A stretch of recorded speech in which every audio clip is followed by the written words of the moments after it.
All right, we are here today with our newest member profile, member of the month for October, Jen Kaido.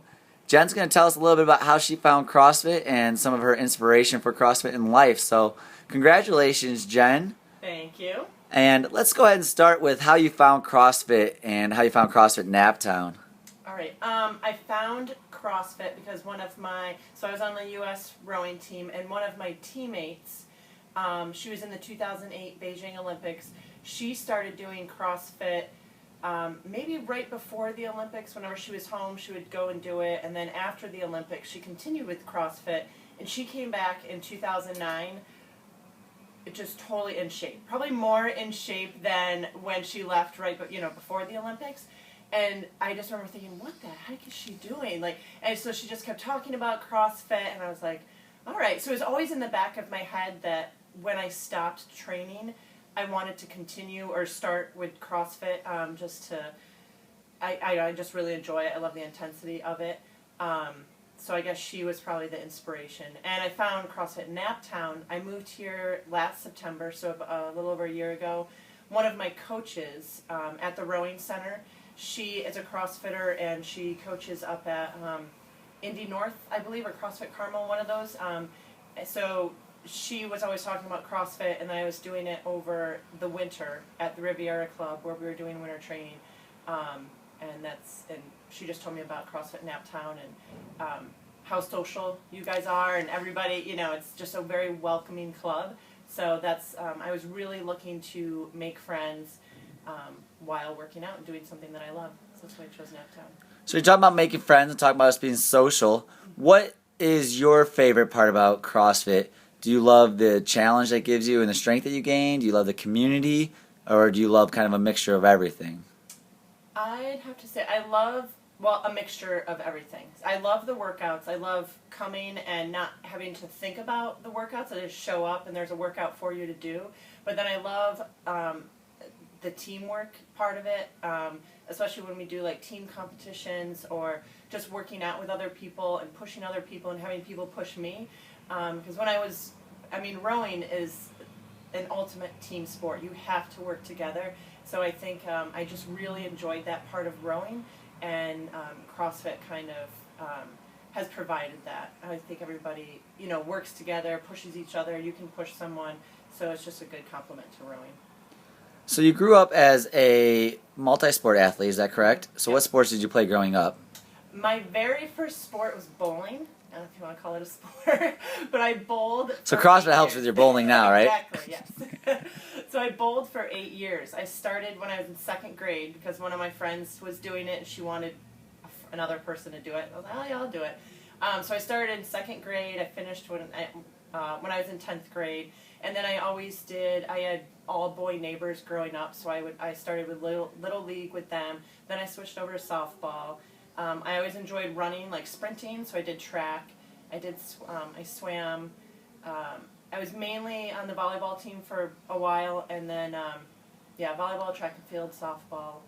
I never did basketball, even though everybody thought that I would. And I think because everybody thought I would, I was like, no, I'm not doing it. But now I would like to do it, and I never did soccer because it was too much running. So. Now, with all those sports that you had in your repertoire, what did you end up doing when you went to college? And then talk about your rowing experience and kind of how you ended up as being what we would consider a fairly elite rower. In college, I did volleyball. I was recruited for volleyball. So I went to SUNY Cobleskill, which is west of Albany, New York.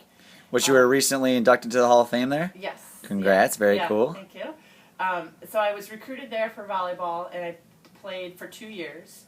And then, I also did track and field my sophomore year, because I had a friend, she was like, oh, I really want someone to do track and field with me. So I was like, oh, I'll do it, I've done it before. So I did track and field my second year, then I transferred to Cornell, and I was just nervous about schoolwork and homework and all of that, so I didn't do a sport my junior year, and I hated it. I was so unhappy my junior year.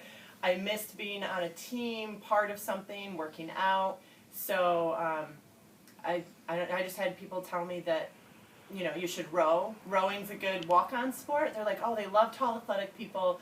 You should just try it. And my aunt rowed at Syracuse. One of her friends rowed. I had a teaching assistant that rowed. So they were just like, oh, you should go try it out. You don't have to know how to row. You can, they'll teach you. So I just went down to the boathouse and told them I was interested in rowing, and I started my senior year in college. So at the senior year of college, what age, about 22? Mm-hmm. Or, yeah, 21. 21, 22. Yeah. And then it took you how many years, and then where did rowing lead you to, and tell us a little about that experience. Let's see. I started rowing my senior year of college, graduated, and, well, when I graduated, I thought that was it. I didn't realize there was rowing clubs. I guess I knew there was a U.S. team. I thought you rowed in college and that was it. And I was really sad because I fell in love with it. I felt like I found my sport. I remember taking my very first erg test with the varsity women, and I thought I'd come in towards the middle or the end because I had no idea what I was doing. And I had the second fastest time. And after that, I was like, I think I found my sport. Like, I have potential in this sport. But again, when I graduated, I had no idea. But luckily I had two teammates that were going out to Connecticut to train at a club, and the goal was to make the U.S. team. And honestly, it's not like, oh, I'm going to go make the U.S. team. I just wanted to continue rowing. Just that easy, Yeah. I just wanted to continue rowing and see where it would take me. So I didn't have a job lined up, and I really wanted to do it, and I figured, well, if I don't like it, or if I don't succeed, doesn't work out, I can always stop. So after I graduated college, I moved out to Connecticut and started training at a club there, with a group of there was like 8 athletes, and we all had the same goal, so I started rowing the single.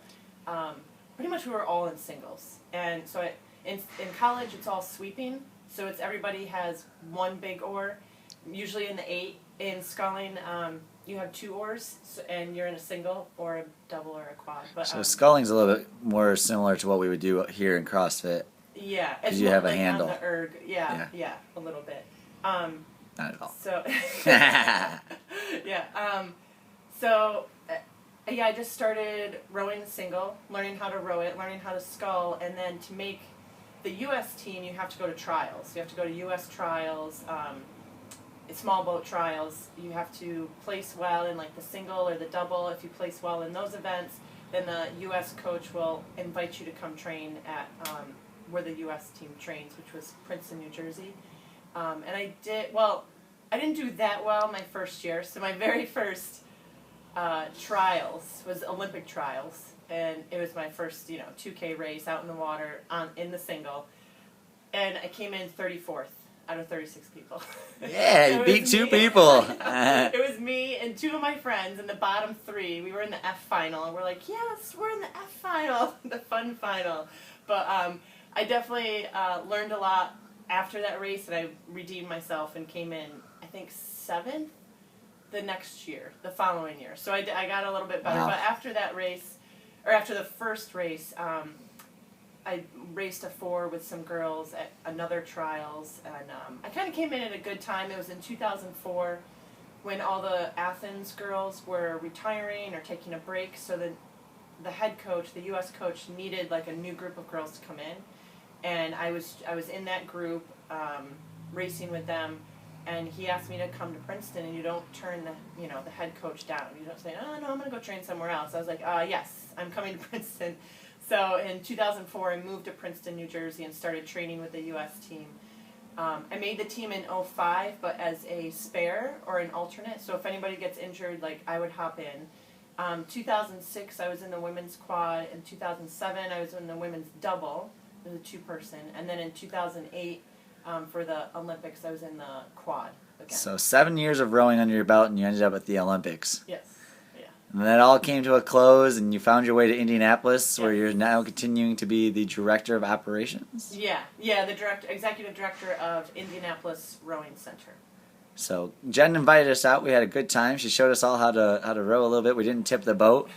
Hopefully it's something we could do again next summer, or if you have more interest, she could definitely get you guys in there and get you rowing.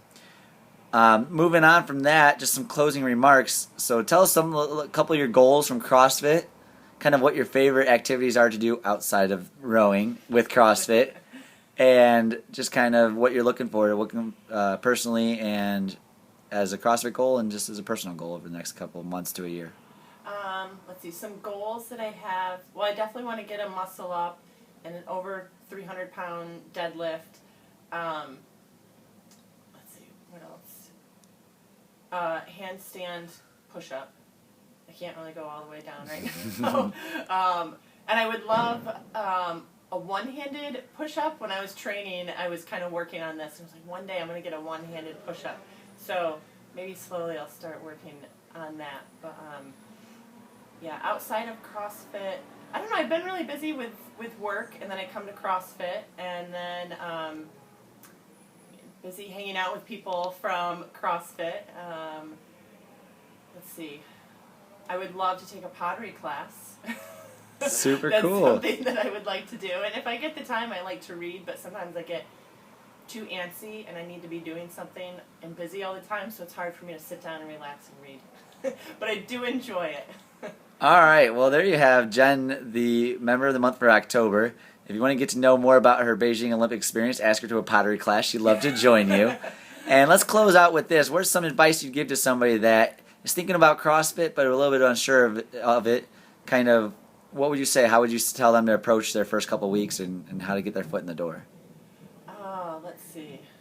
I would say, just don't be afraid. You just gotta, go for it. It's great because at CrossFit you can scale everything, and I know I tell my brothers and my sister-in-law about it, and they're like, I feel like I need to be in shape in order to go to CrossFit. And I'm like, you don't have to be. They'll scale everything. You just need to go in and have fun and enjoy yourself, and just don't be afraid at all. Everybody starts somewhere. You gotta start somewhere. Perfect. Well, thank you, Jen. Congratulations. You'll see a lot of her around, especially as the wintertime comes and she's off the water. Thanks, Jen.